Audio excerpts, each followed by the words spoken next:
นี่ใบมันออกเลยถ้าว่ามันยาละเพิ่นบ่สูบก็ยา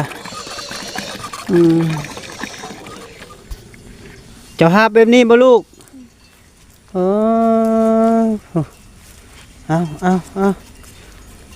อย่าไปไว้เกินบ่มีแนวปูเลยบ่บ่เจ็บหลังบ่ลูกเจ้านอนใส่แปลนนี่ฮะ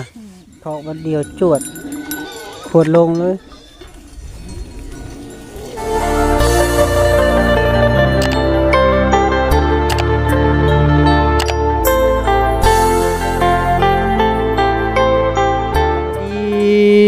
สบายดีพ่อแม่พี่น้อง FC เบิดทุกคู่ทุกคนและสวัสดียามเร่งๆพี่น้องเอ้ยมื้อนี้เบาเกี่ยวก็มาหาน้องอีแล้วก็น้องเฮือยเนาะพี่น้องเนาะตอนนี้ก็เพิ่นจะคิดหยังเนาะพี่น้องเอ้ยเบาเกี่ยวย่างไปหาเพิ่นก่อนพี่น้องเอ้ยสบายดีละโดยสบายดีน้องเฮือยสบายดีโดยเฮ็ดหยังนี่ลูกหดพักตักอยู่นี่เลยบ่อย่าไปเลิกลายก็ได้น้ำก็สิบกแล้วเนาะ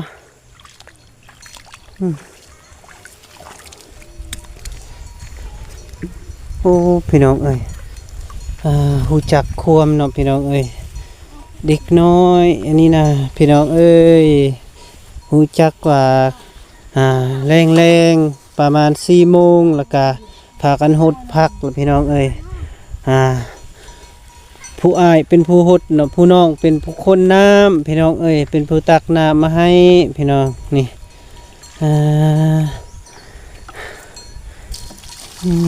ผักงามเนาะ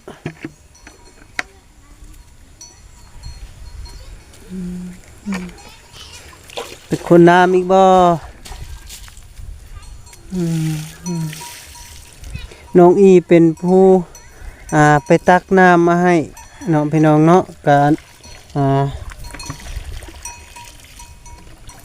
น้องเฮือยเป็นผู้ฮดพี่น้องเอ้ยผักก็ได้ผักบัวเพิ่นพี่น้องมาบักลาไผอันพังหลักหัวนำมาดานเจ้าเองบ่เจ้าไปเอาไม้อยู่ใส่ลูกหาเก็บเท่านี้เล็กตะปูมีอยู่บ่มีเนาะเลยพอเลยพอเลยมาคุยน้ำกันอยู่พี่มาอีมาพี่น้องเอ้ยนั่งลง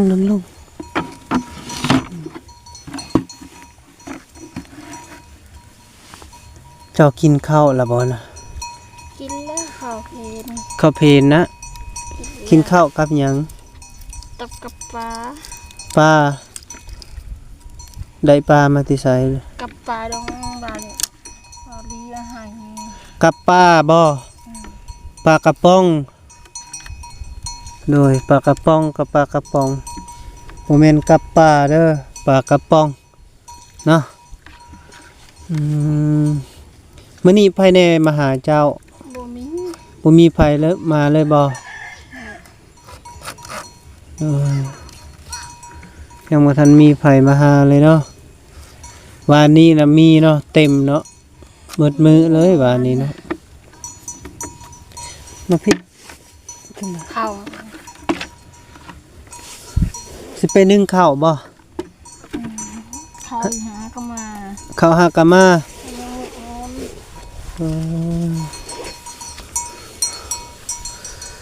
เป็นจังได๋มาพี่สิถามนี่จักย่านข่อยอีกบ่วันนี้นั่งลงลูกเป็นได้อีล่าได้น้ำมาดานดีใจบ่เจ้าไปโยมแล้วบ่อ้าวเป็นยังคือบ่โยมย่านมันลุยบ่หรือว่าเป็นได้ อืมพี่น้องเอ้ยเพิ่นก็ได้ชื่อนาบ่าวอยู่บ่เจ้าหึ คือ ชื่อซื้อนาบ่าวซื้อได้ได คือไอ้แก้ว ไอ้แก้วนะชื่อผัดไอ้แก้วห้องแล้วก็บ่อยากมาเลย เป็นได้ดินี่ฮะเนาะนี่ล่ะกินข้าวแล้วบ่ลูกโดยแหละไผสิ เอ้ย กินข้าวกับหยัง กับป๋า ป้าไผเอาปลามาให้เจ้า ไอ้แก้ว ไอ้แก้วโอ้ไอ้แก้วเอามาให้บ่แม่จะไปไสเดี๋ยวนี้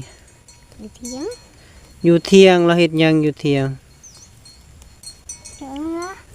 ฮะ เดี๋ยวนะ จังนั้นมะนาวโดยไผแน่มาหาเจ้ามื้อนี้ อืม ยังบ่ทันมี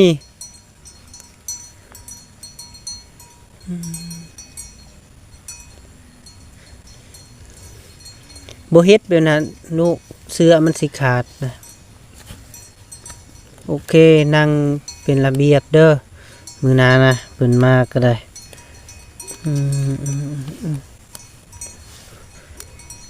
เจ้านึ่งข้าวละบ่ยังบ่ทันนึ่งมื้อแลงมีแนวกินบ่มื้อแลงนะ จักนะ ยังบ่ทันบ่ฮู้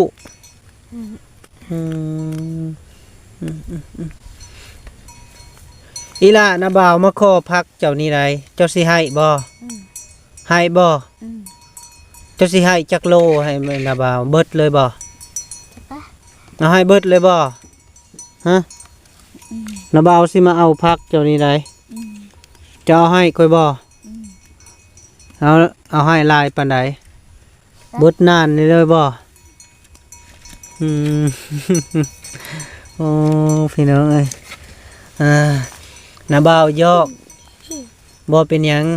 เอาไว้กินโลดบ่ให้กะยานาบ่าวมีอยู่เฮือนนาบ่าวปลูกอยู่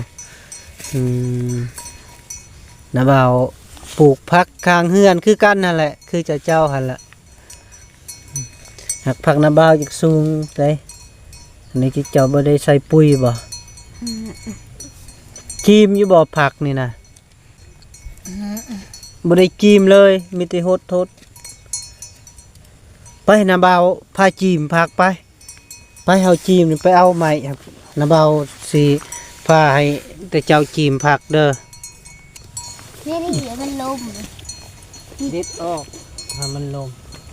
วิธีจีมผักแบบนี้เด้อนี่จีมโลดนี่จึ๊บ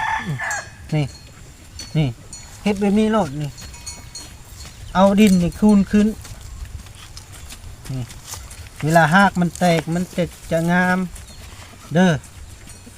ตัวได้ตัวมัน เสร็จเลย ขี้ลายแล้วก็ลีออกก็ได้ใบนี่ใบมันออกเลยถ้าว่ามันขี้ลายดิมันจริงมันให้มันแตกเด้มันแตกเลยเด้อนี่จิ้มแบบนี้โลดนี่เด้อบักลาเด้อประมาณทิศหนึ่งจิ้มทีหนึ่งก็ได้จิ้มโลดจะจิ้มมานานนั่นก็ได้นานน้อยล่ะอาจจะจิ้มเองนานนี้นะดินแข็งเป็นแข็งเลยดินนี่เจ้าบุจี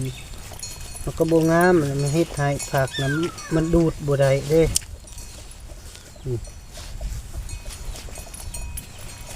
ต้องได้จิ้มผักเจ้าไม่ไปโหด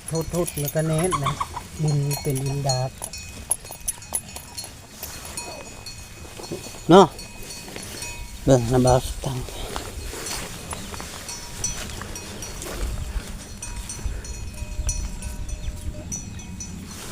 ชิม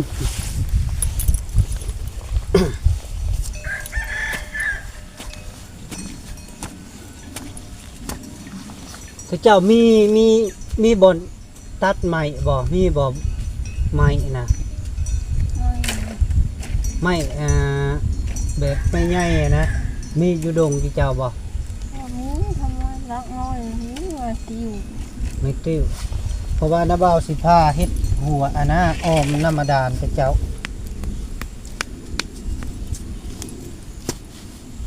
ขุดเลิกอยู่บนนี้นะ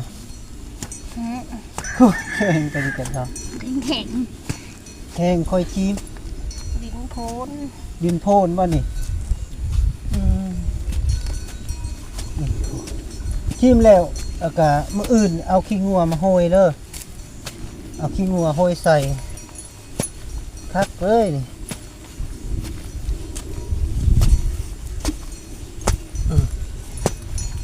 สำคุดเขียดเลยเด้นี่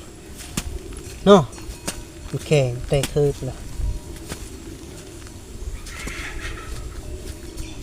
น้ำมัน ก็ดีว่าแทงมือตัวเองนะ เรียก ใช้ดอกอู่ไปใช้ น้องออกดูหน่อย น้องอู่นี่เริ่มดื้อแล้วน้องอู่ไอ้บอกแล้วคันขึ้นมาแล้วก็คือว่านี่ไอ้บอกไปโยมน้ำให้ไอ้ทายให้FC เบิ่งให้ดุมันไผก็บ่อยากโยมให้น้ำเลยอย่าเฮ็ดเด้อแบบนี้เด้อนั่นนะเห็นบอกเพิ่นมาซอยเรือติเจ้ายังดื้ออยู่บ่ได้เลยให้มาบอกมาหลายเทื่อจะบุพังแล้วก็ยาแล้วกันนี้ได้บอก FC คอมเมนต์มาหลายคนเลยว่า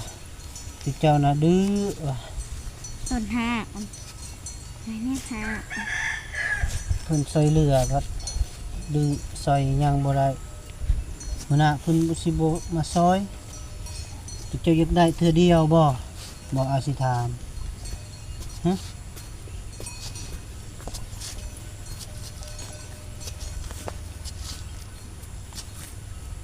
บนห้าอัน บ่แม่นเบาลีแล้วบ่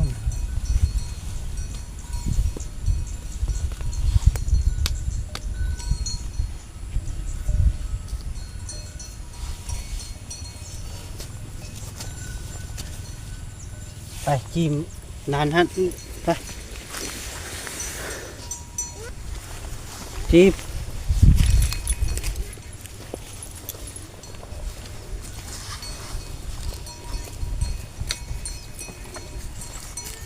อันนี้ยังใครอยู่นี่นะ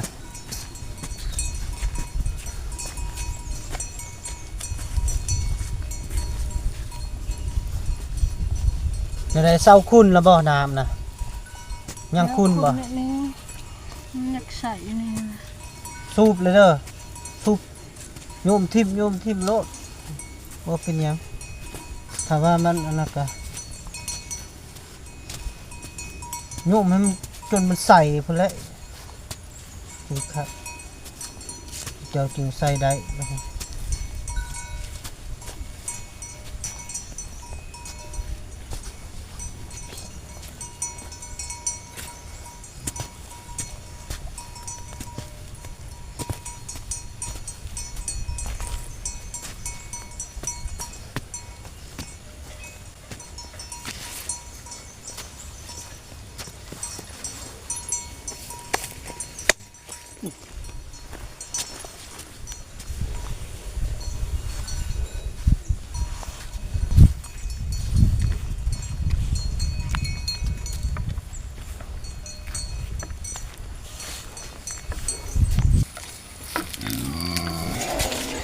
เอาโยมสูบโลดพากันสูบตรงอันนี้ใส่แล้วได้นี่ใส่ได้แล้วอันเนี้ยโอ้ใส่คักแล้วบัดนี้พี่น้องเลยโอ้บ่พืชบ่ลูกพืชบ่พืชหักน้ำลายอยู่แบบนี้คักอยู่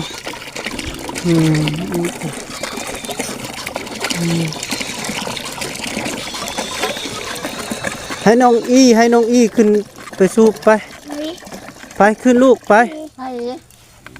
บุญญาณขึ้นรถ แมว ไป ยาวหัก ไปยอมเลย บ่ยานมันหักดอกลูกขึ้นโลด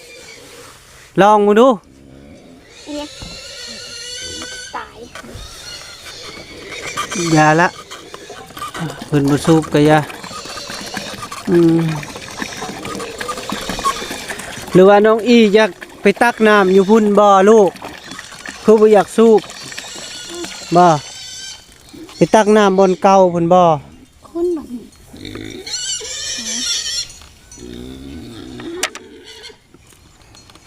อาบได้แล้วสำนี้เนาะ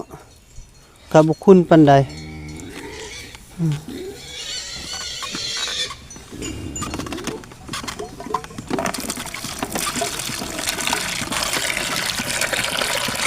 ตัวนี้ใส่เลยนี่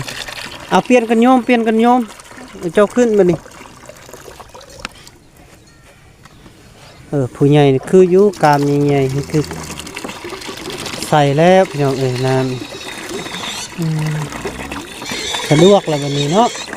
ได้น้ำมาดานเลยบ่บักหล่าทั้งพ่อเจะฮู้แล้วบ่อันทางเนาะบ่าวมาเจาะน้ำให้ ขาวอ่ะ ฮู้แล้วบ่ มาคู่แล้วคู่เตะ แล้วโทรมาหาบ่ เอาตรงมาอีก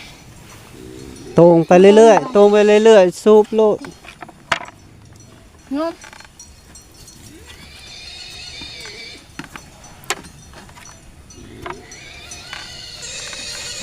อ๋อคุณเฮ็ดทั่วพี่น้อง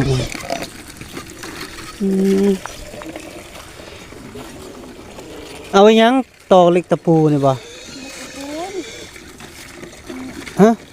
กระปูตัวนี้ เอาคนตีบ่ตอกมีบ่คนตี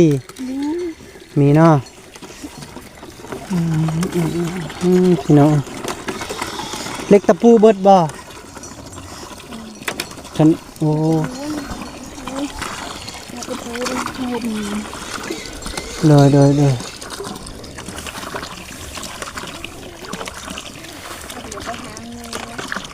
ให้เนาะไร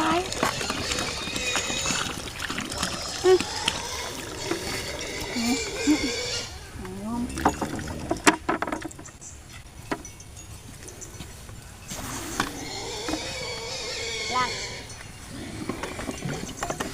เหรอ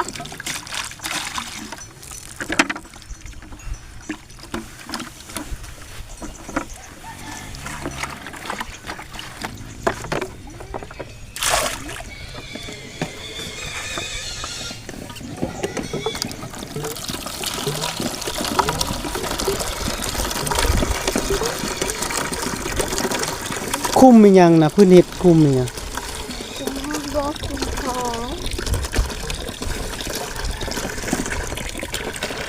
เราเกือกก็บ่เข้าใจนะพี่น้องเจาะน้ำนี่ก็ได้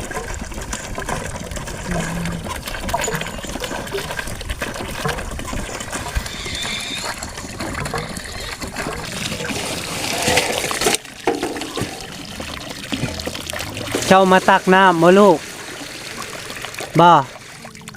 เจ้าสิเอาไปใส่น้ำนี่ อีกกระถาง เอาไปไว้ไปหาใส่กระทังบ่ดีใจบ่ได้น้ำไหมล่ะดีใจบ่ได้ไปตักแต่ไกลแล้วเนาะบัดนี้เนาะ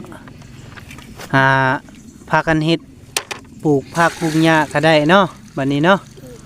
สะดวกสบายแล้วบัดนี้เนาะเพิ่นเจาะมาให้แหละพี่น้องเอ้ย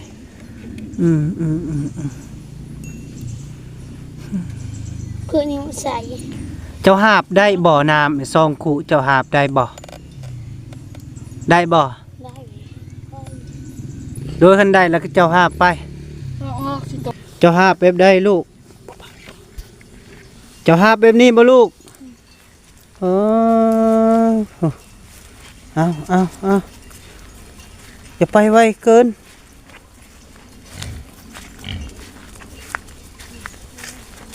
พี่น้องเอ้ยเป็นหาบน้ำพี่น้อง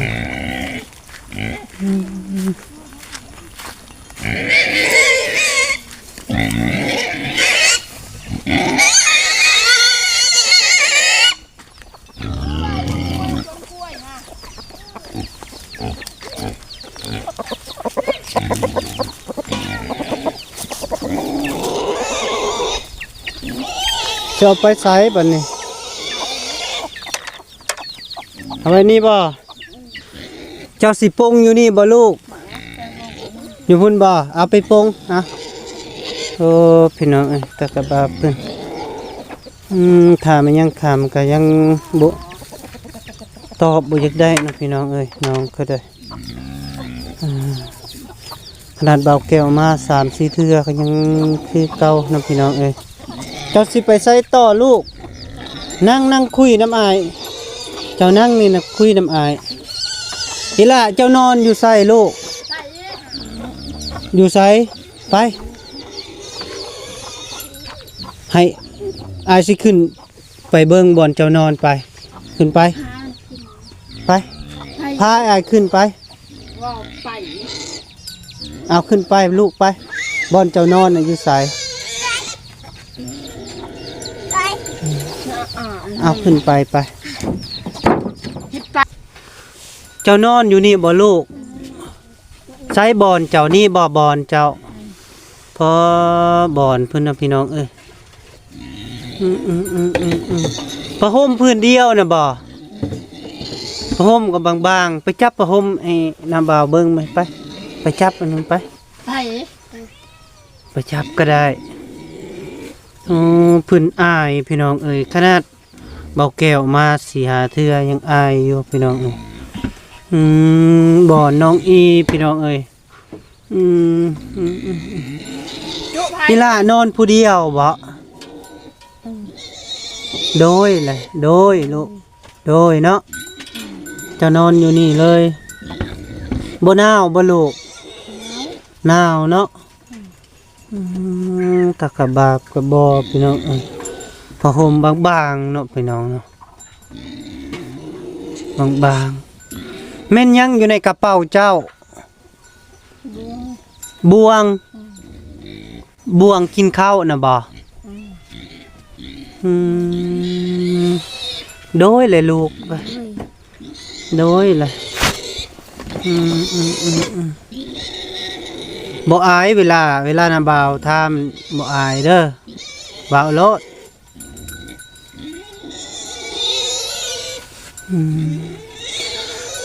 เจ้านอนจักโมงเมื่อแรงลูกจักโมงเจ้านอนเมื่อแรงงั้น6 โมงเจ้านอนหลับละบ่มื้อนี้ตอนเช้าเจ้าตื่นจักโมงลูก4 โมง 5 โมงแจ้งเนาะเจ้าตื่นมาเจ้านึ่งข้าวบ่เหื่อยบ่พี่น้องโอ้พี่น้องโอ้บ่มีอันปูเลยนอนไว้นี่เจ้าบ่มีแนวปูเลยบ่บ่เจ็บหลังบ่ลูกเจ้านอนใส่แปลนนี่ฮะ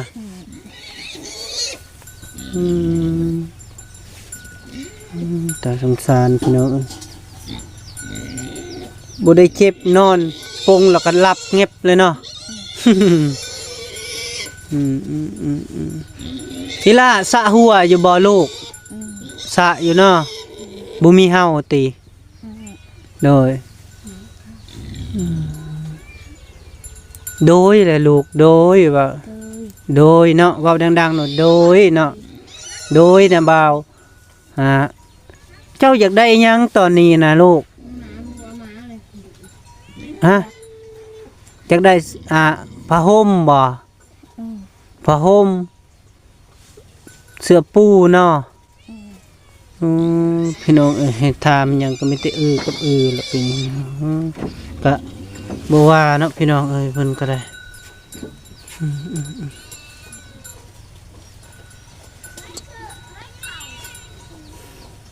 คณะบ่าวพาเจ้าไปดงเห็นเจ้าสิไปนำนาบ่าวบ่ไปนาบ่าวสิพาไปซื้อผ้าห่มมาห่มบ่ได้ไปบ่ไปเนาะโอ้พี่น้องพอแล้วมื้อนึงอยู่ทงหลวงบ่มีอันบังเลยพี่น้องเพิ่นนอน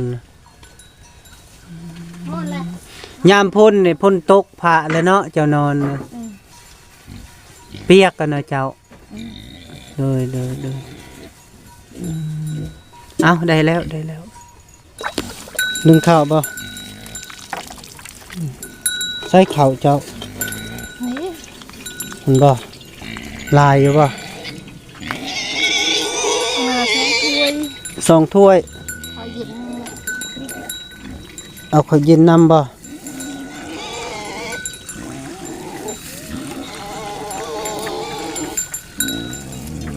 น้ำมวกคือบ่เอาไว้ให้หมูกินนะคือบ่เปื้อ ไม่ใส่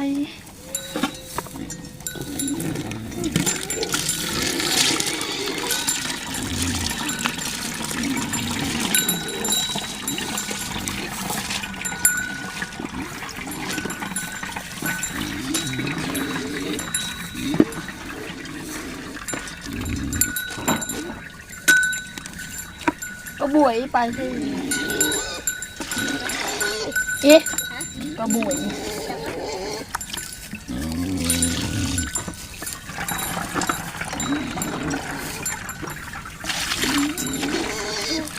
เจ้าเคาะรถเจ้าเคาะตุกถอกมันเดียวจวดขวดลงเลยขวดลงมันโอเค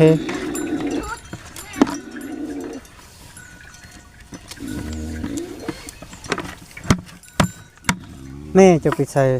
เนื้อบ้าน เมื่อบ้าน แล้วส่งช่วย หึ มาส่งช่วย มาส่งจ่วย ช่วย ห่วย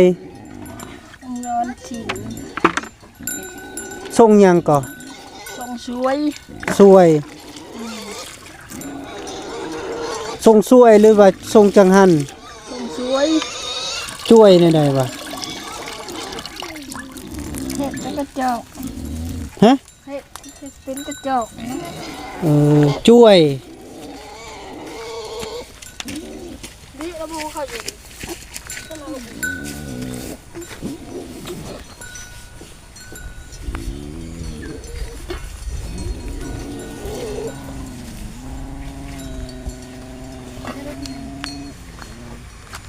ธนาเพิ่นมา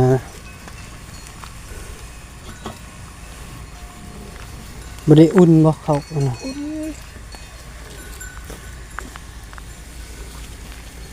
เบาลีเพิ่นมาแล้วพี่น้องเอ้ยนะรถเพิ่นก็มา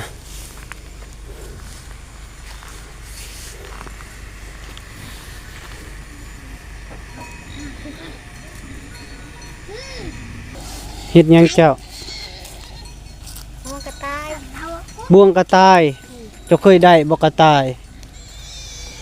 หึ เป็นแมว ใส่แมวบ่วงกระต่ายอยากใส่แมว ใช้กระต่ายก็ได้กัน เจ้าเคยไปใส่บ่ พี่พ่อไปใส่ หึ พี่พ่อไปใส่ เราได้อยู่บ่ ได้ยูดังโต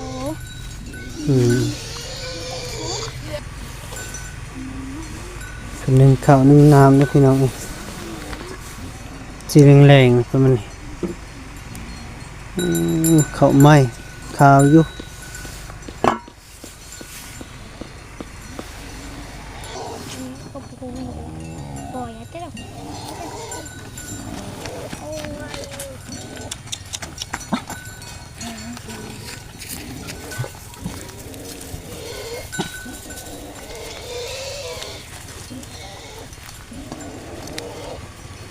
หมาก็ลายเนาะ4-5 ตัว